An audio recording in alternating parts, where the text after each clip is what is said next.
Thank you so much. Is this mic working okay? Yeah? You can hear me talking fine? Yes, okay. Thank you so much to Royal Philharmonic Society for having me here. I recognize and know so many people that I'm talking to, which is just the loveliest thing. So thank you all so much for coming. Also, thank you to the Elizabeth Garrett Anderson School for hosting us. I have the deep pleasure of meeting, working alongside, observing and learning from so many inspired individuals and organizations across the music making, music loving and music teaching worlds. Today's talk is a collective of thoughts, ideas and suggestions that have resulted from countless hours spent watching and listening to teachers who have dedicated their lives to enriching those of their students, and great musicians whose love and understanding for their art is both moving and infectious. Today will be in the spirit of the endless number of invigorating debates, agreements and disagreements that I'm sure a good many of us have enjoyed over the purpose, the power and the necessity of music.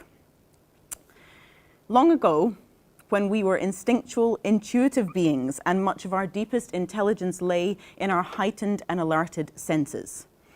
As we evolved across millennia, the development of language and rationality, of vision and imagination, analysis and critical thought all led us through what we now recognize as the human history and human achievement. We grew and we built more, and we made it through revolution after revolution. Who we are and the world we shaped around us, altering with each creation and with each destruction. Today, with a hyper advancement in technology, our sense of the world and our place in it expands exponentially by the hour. This 21st century jungle is incomprehensible in its complexity and fullness. The earth itself is saturated with people and with information. Just to think about how much stuff is out there, from scientific and medical discoveries, books written, words written in books, works of art created, the 500 recordings of Elgar Cello Concerto, for example, the inordinate documentations of our collective pasts, and the continuous stream of current inventions is overwhelming. We also have so many things, and they are everywhere, in every shape, size, color, and form conceivable, and for every purpose imaginable. However, many of these things are deliberately designed not to last. Mobile phones, for example, are actually downgraded through a process called upgrading. And the companies that do it admit they're doing it. But what about a thing that does last and is intended to last? Do we actually seek to understand the weight or value of a timeless thing? As much as I too am dazzled and enchanted, I also share many people's concerns. With all these distracting, bright, shiny, fast-moving things, and with all the dry information that bombards us, I worry we are becoming increasingly numb to the act of really knowing and to the searching for and expecting true wisdom for ourselves, and from the world that surrounds us. Where is the wisdom we have lost in knowledge? Where is the knowledge we have lost in information? These are the words of T.S. Eliot, written in 1934. If he felt that then, I wonder what he would be saying about us now. But despite the coldness and perhaps dispassionate nature that garners the most attention about our evolution and our trajectory, I believe that day to day, people still want to feel and want to be moved. They want to communicate with their loved ones, and we all want to feel we are not alone in the world. We are not computers, nor are we just a workforce. Even though more and more young people seem content in the worlds of their phones, and let's be honest, adults too, I meet plenty more still committed to community and to enriching experience of creating something collectively.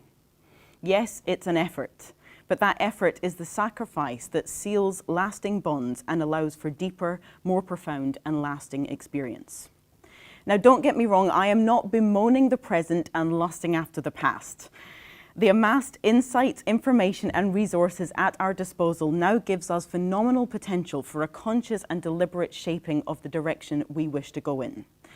I believe we have a better opportunity than ever to choose to reacquaint ourselves with all the most enlightened areas of our past and to develop a deeper relationship with the profound intelligence of our intuition. Classical music sits in a very interesting place in this evolution of humankind. It is a grand and beautiful dialogue between instinct and intelligence. A great family friend of ours passed away very sadly this summer. He was a deeply intelligent and caring man who loved nothing more than to get into a good, healthy debate or argument. He grew up in the Catholic Church and was an altar boy just like my dad. Both of them, through their experience of being made to repeat chapters and verses day after day without any attempt to help them understand their meaning, were put off the church for life and developed near phobias towards anything that cannot be explained or quantified, or in fact anything relating to the concept of faith at all. Bert, our family friend, and I would argue over this all the time. Even though I grew up not religious, in my teenage years I had come to the conclusion that not all things can be explained by science or method, and the mystery and mastery of our world is too complex for a collection of facts to make comprehensible to us. But I could never ever convince him. I tried arguing this way and that until one day I said to him, I just know this to be true, and I know it because of how I know music. Music taught me about faith, about humility towards beings, about love, about creations we cannot put into words, and some things in life you just know. Music comes from so deep inside that it's able to speak ancient truths in our modern language, like learning how to deal with heartbreak or how to trust, or to take care of a newborn child. So I'm getting emotional because my sister gave birth yesterday. Wow, sorry. These things are not going to be discovered more truthfully through an equation or formula or data. Music can tell facts of our humanity that may seem to be imprecise, but are actually as precise as it's possible to be, because they can only be what they are. Just give me 1 second.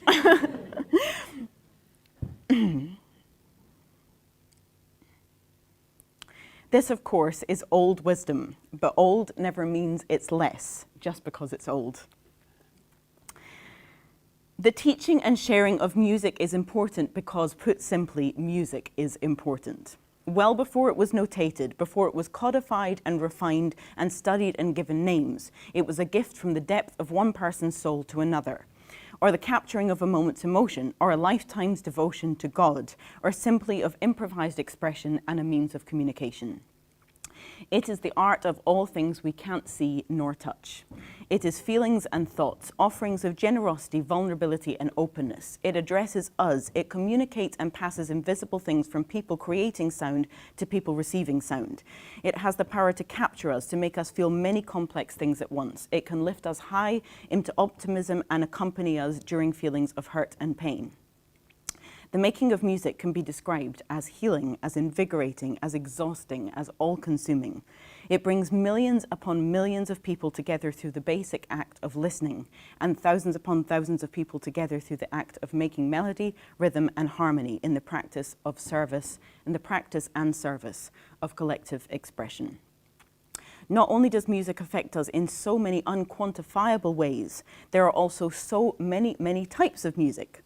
Our Western tradition alone includes tango, salsa, rock, pop, classical, rap, folk, jazz, and many more subcategories I may not be current enough to know the names of, but still, I realize that these styles have different objectives, different reasons for being, and represent different stories and experiences from around the world. In music, there is a story, a recorded history, and a living memory. So what about education? I don't know what comes to mind when you think of education. Could be teaching, learning, passing on, or the sharing of information. My duo partner, Alexei Griniuk, a phenomenal pianist, person, and musician, studied in Kiev with a great but very strict and fairly controlling teacher. The teacher, as is the case in many parts of the world, was the ultimate authority, and what she said was how it was going to go.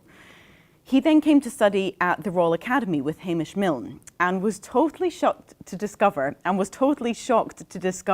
there could be dialogue in learning, and that he also could determine the answers to questions himself. Watching Alexei teach now is basically an entire series of questions. He is pretty much disinterested in forcing any idea on a student unless that idea is that they must think for themselves. Or, for example, for Socrates, the role of a teacher was akin to that of a midwife, implying you have something within you that only requires bringing forth. Or for Levinas, he said that teaching is the presence of infinity breaking the closed circle of totality. In other words, through education, are we in fact trying to open windows into worlds you would never dream of yourself, interacting with and ultimately embracing the other or that which is radically different to you? Is education preparing us to become units of production, predominantly utilitarian, taking up our place in the workforce? Or is education simply, as we often experience it, a process of giving systematic instruction, the Matthew Arnold notion of passing on the best of what's been thought and written in our culture? As a good friend of mine would say, all of your life is your education. Learning how to cook a meal through calling your mum is an education, something I do on a regular basis, which many of you know. So as you can see, music and education can be a tricky combination. Music so unquantifiable and so difficult to test, so reliant on creativity and individuality and freedom and expression, and captures the untidy messiness of life. Education, on the other hand, is often experienced as something more structured, controlled, and systematic. So what is music education? We are all accustomed to hearing that music education teaches us empathy, coordination, concentration, and cooperation. How to listen while expressing something, how to express ourselves more confidently, how to be definitive while staying flexible, how to communicate and relate. We hear that it improves confidence and personal satisfaction, it boosts all-round academic attainment and lifts morale, our physical and spiritual well-being affected, our sense of achievement and ownership over something is nurtured, it tests our exploration into that tentative and nerve-wracking feeling of offering something personal to strangers. We hear about the opening up of our creativity in problem solving, in thought, in how to make it through a day that bit better or that bit more easily. It addresses the releasing of blocked channels in our mind, in our hearts, our ability to trust and stay resilient and positive even when things don't go our way, sometimes even when nothing goes our way. We know it can also give us early exposure to the idea of professionalism in our attempt to make it through a difficult piece in front of our friends and teachers, keep a straight face when something goes wrong, or in how to set up the school hall and try to make sure a Christmas concert lasts 2 hours instead of 4 hours. The learning of an instrument demands learning how to practice. Practice itself can teach us uncommon discipline, persistence, and patience. We know that caring for our instrument teaches us responsibility. That technical work and accuracy, playing in tune, coming in on time, paying attention to accents and dots and crescendos and sound production, all whilst actually trying to express something collectively, teaches us loud and clear about the balancing of opposites and staying afloat. Music can teach us about meaning. Music fires the imagination in young minds. On many an occasion, I have learnt more about the pieces I'm playing from critiques of a 4-year-old listening to me playing than I have from years of studying with learned professionals, no offence to them. Music's power is born of its social practice and the art of creation and interaction. It is also conversational. Music teaches us about our connections to the thoughts, feelings, and voices of those from other countries and eras. It puts us in the mind and space of those who seem to experience lives very far away from our own. It also allows us to strip away all that separates us and urges us to see and feel what unites us. Ultimately, our biggest challenge on this planet is to understand, empathize, and elevate one another in pursuit of our common humanity. There is no greater challenge or reward. To pursue this goal under the banner of the great achievements of classical music is my honour and privilege. When I was 15 years old, I first began visiting schools, performing to pupils and integrating more into music-making life outside of the concert platform and the solo concerto world. I began to work with Systema Scotland and the young people of the Big Noise programmes, joining their board, visiting when I could to teach individuals, coach groups, give master classes, perform alongside the young musicians and help in whatever way I could to shape the organisation's vision. Over the years, I became involved in a widening variety of musical and educational experiences as my playing and performing life developed, with the travels gifting me the chance to engage with local music making around the world. Through these experiences, I was growing in indignation and desperation over what more I could possibly do and why more things weren't better for more people. You know what ways beliefs evolve? Well, they evolve like this for me in any case. Every injustice I encountered as a child, I just knew I could solve it. I knew it just wasn't fair, and if I could just wriggle my way in there, I would sort out the world. At school, I would tell on someone if they were bad and would be totally outraged if things weren't straightened out. I must have been really annoying. When I was 20 years old, I wasn't all that much better. I had utter conviction over thoughts, and surely there was a way to fix everything. At around this age, I believed that there was one way to teach violin and to teach music, that we could put a school together of great teaching methods, and obviously the only reason so many people had bad bow hold is because they haven't been taught differently. One size will fit all. I was sure that if the system was strong and sound enough, all of us human beings would fit neatly inside of the rules, we would all be responsible and good, and all things would work out just fine.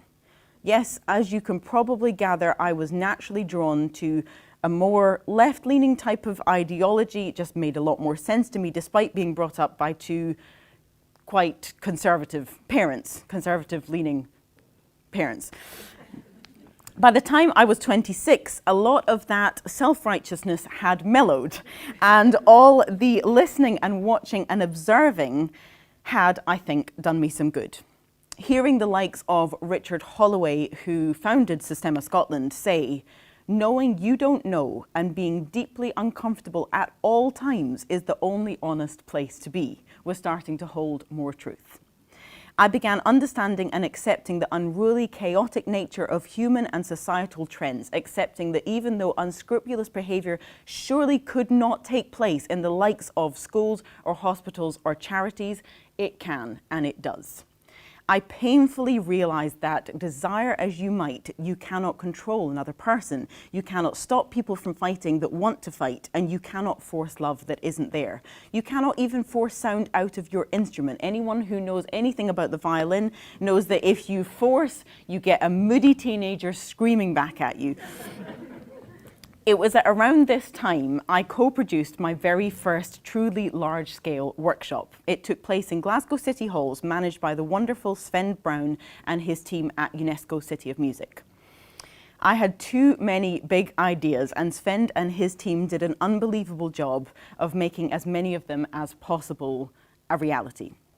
The overarching objective was to have the highest level music making embedded into the most inclusive and broadest reach. I remember thinking at the time that to combine inclusivity and excellence was a phenomenal idea and was the only honest proposal we could present to young musicians. I probably also felt like it was revolutionary and new, which obviously is not. Anyway, we saw double the number of children we had space for apply to take part, so much so we had to repeat the entire workshop for younger kids a second time, managing to shift one lot of 150 children out and usher the next lot of 150 children in. It was clear that there was a thirst for coming together in the name of making music. It was clear that parents and teachers would go to incredible lengths to give their children the opportunity, and that many people who had been touched by the experience of music making were willing to do whatever it took to give more of this to their children and to their students. I was sold there and then on the power of a single uplifting event that brought hundreds of people together to do something difficult and beautiful in equal measures. Any one moment can flick a switch and turn a tide. Each moment you have with someone, especially with someone young, can be that moment for them, where they choose hope over apathy or choose to persevere over giving up.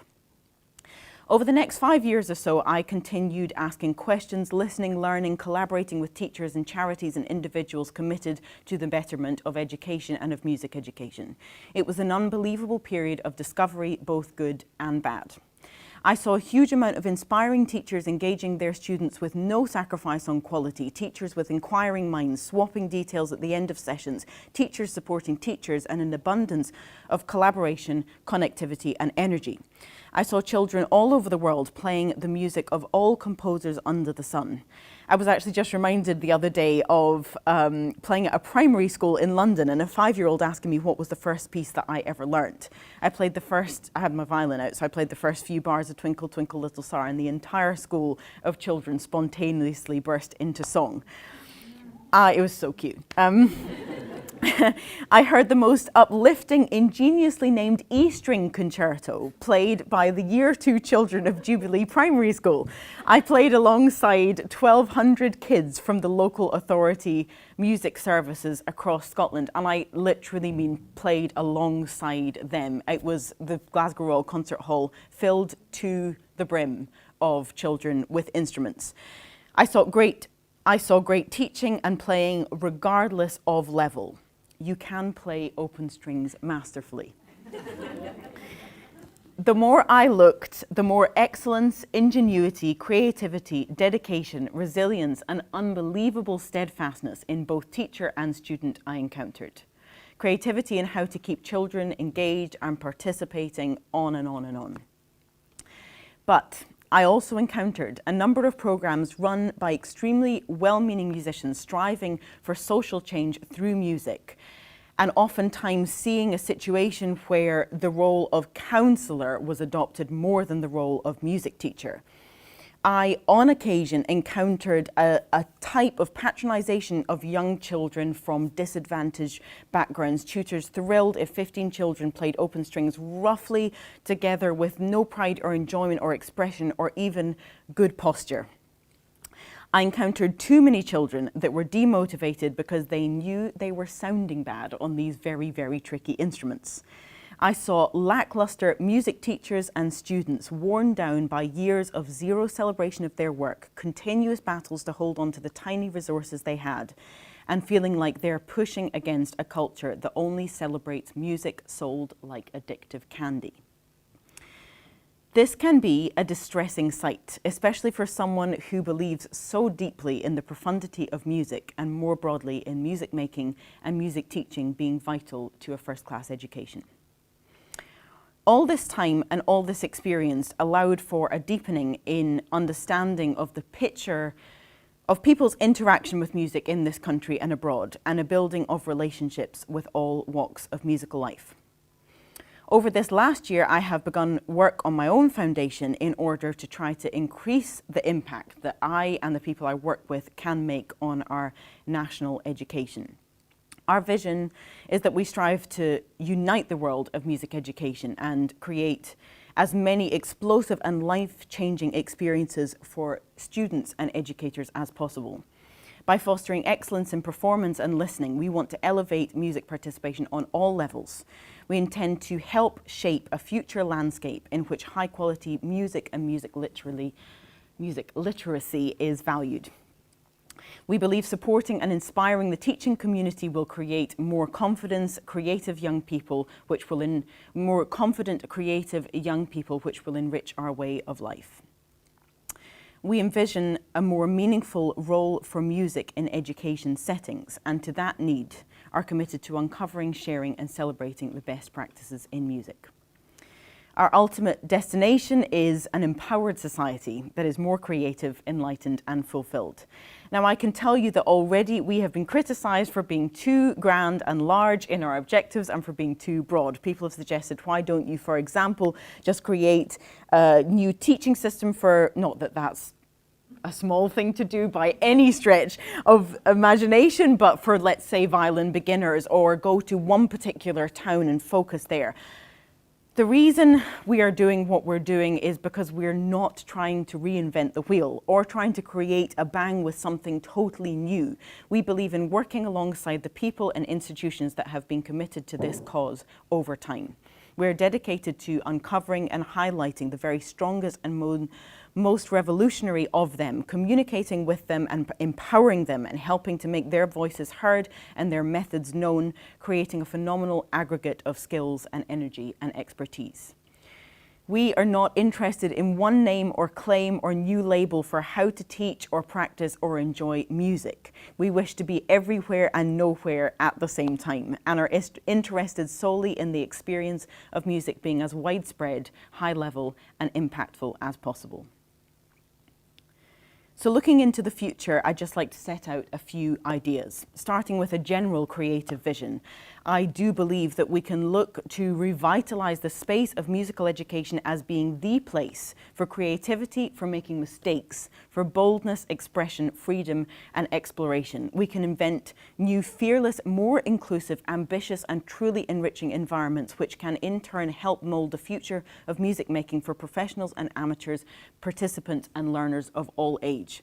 We are working continuously with inspirational figures and organisations to collectivise, improve and re-energise the space we occupy and to break into those we do not. The potential in front of us is phenomenal if we can work out how to more successfully pull the best of our ideas and inventions, strengthening each experience in the process. We surely cannot be the only people who feel this way. Those who are deeply devoted to their vocation tend to bemoan how it is taught en masse.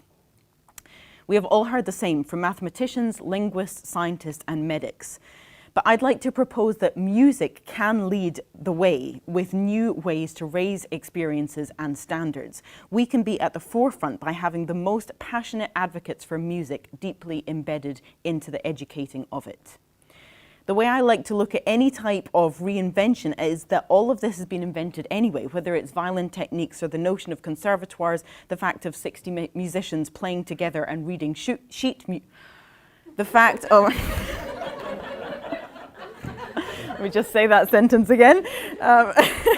The fact of 60 musicians playing together and reading off of sheet music, the concert halls we've built, etc., etc. The future is our own to create.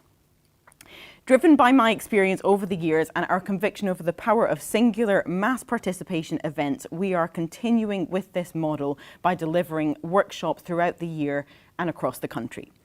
In these workshops, we hope to provide a certain spirit of optimism, excitement, yet seriousness that will deepen relationships to music.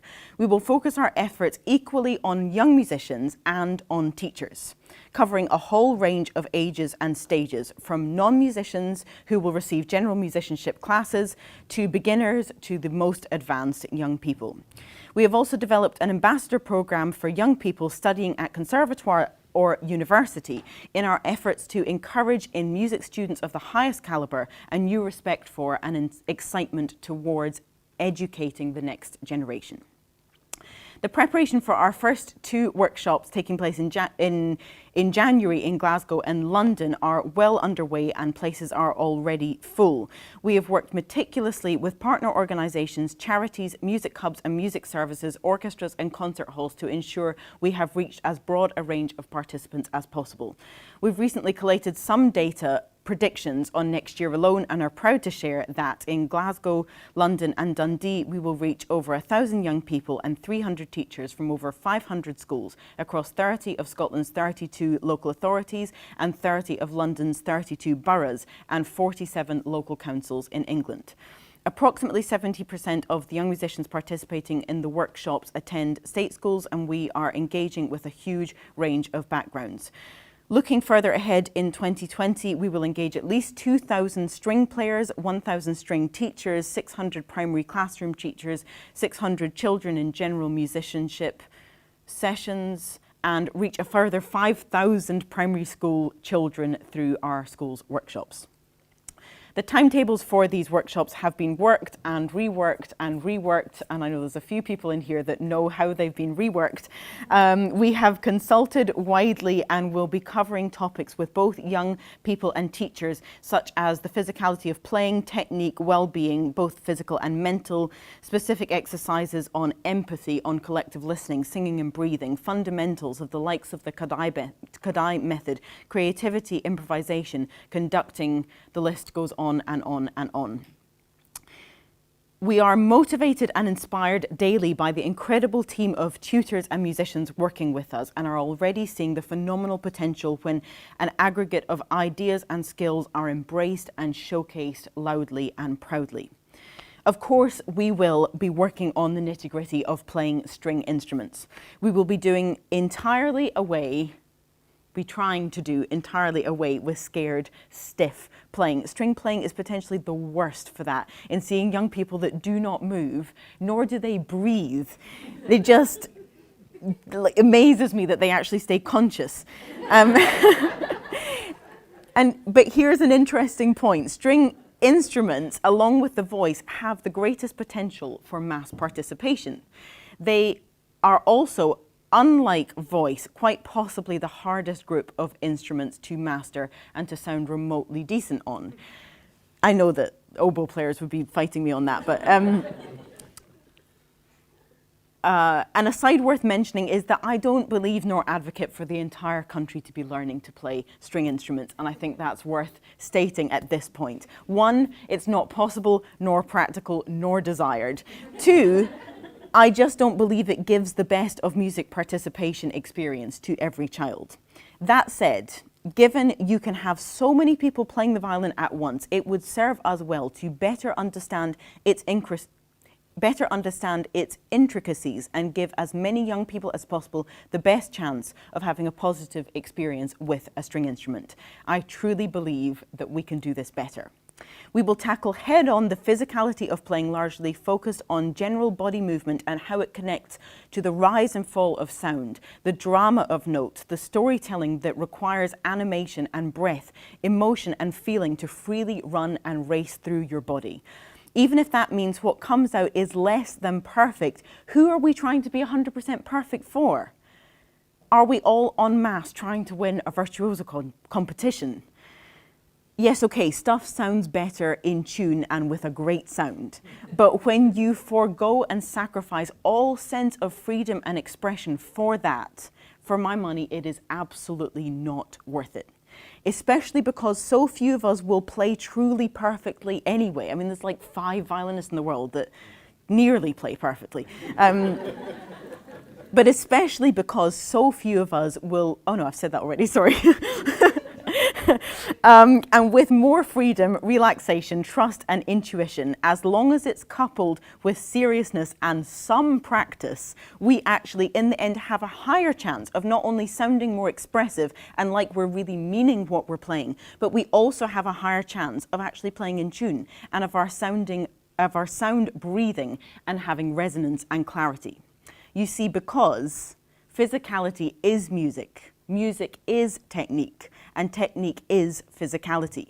Why do we relegate the latter two to something underneath music? We are living, breathing, present, physical beings. We must learn to respect that and embrace it and love it and use it.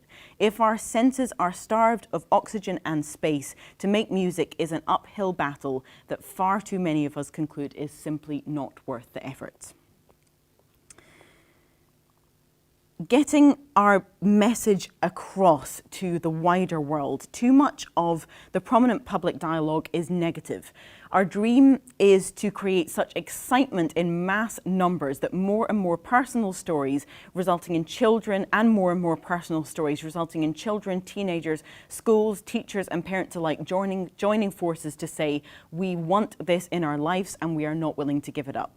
We want to see our public portrayal led by excitement and positivity, not lecturing and shaming. We want to highlight and celebrate stories told by people truly representative of the totality of our society on how the best of musical education has impacted their surroundings in immeasurable ways. The continuous fight to keep up support for music is historic and intrinsic. It is not a new problem, but that fact does not mean we cannot create new solutions. We have to rededicate ourselves to the education of children over and over and over, from generation to generation. That fight gets repeated. On the subject of encouraging greater collaboration, of community and unity, I think about, through the process of the last year, speaking to, over the years, speaking to so many different individuals and people with creative inventions, the number of things that I have discovered and learned that have even helped me with my playing and my own personal development. The act of searching and asking and looking and finding how personal we all are, and how many individuals have come up with things that we don't know are there. The act of searching and asking to find out those things enriches us all collectively. So we will be working relentlessly and rigorously to encourage cooperation and collaboration at all levels of interaction with music. From the beginner level to, I've written in-betweeners, I don't know what that means, advanced specialist music educators, managers, and administrators. We want to specifically encourage a closer relationship between the professional performers and music educators. Why is it that so many teachers feel cut out of the chain when the professional world interacts with their pupils? This can have very negative results. Firstly, the people who relate most frequently and most directly with those children are not empowered. And second of all, professional musicians miss out on gaining insight, knowledge, and understanding from those who spend their lives enabling children to make music.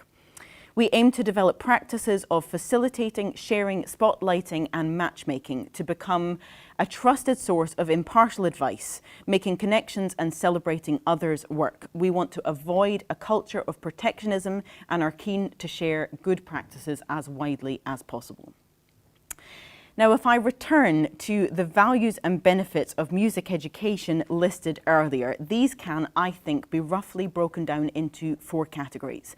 1, creativity, expression, communication, and emotion.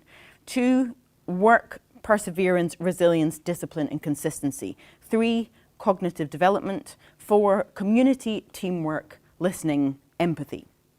Now, for a musician to claim this about our own field, that is too easy. But my experiences have taught me not to blindly claim these things without being honest about and addressing quality and content. Quality is important, and we should not be apologetic about this. It's always interesting to me that when we get into the discussions about good or bad, high or low quality, for me, better and higher quality involves some level of sacrifice. High quality requires working on something that is difficult. It requires a commitment of time and effort. It requires an emotional and physical investment. And of course, an investment in that thing I began talking about today. To play Shostakovich Concerto, just the notes, I've actually written that that's easy, but I'm not sure that is easy. It's not easy, but it's possible. But to play that concerto and try to speak to the pain and suffering, heartache, love and joy of humanity, now that is music, and that is our task, and that is our challenge. All the things you cannot quantify nor see, nor fit into a formula or explain through data. The indescribable, that which makes all things infinitely harder and infinitely deeper and infinitely richer and infinitely more worth fighting for, and it makes life more worth living. Thank you so much.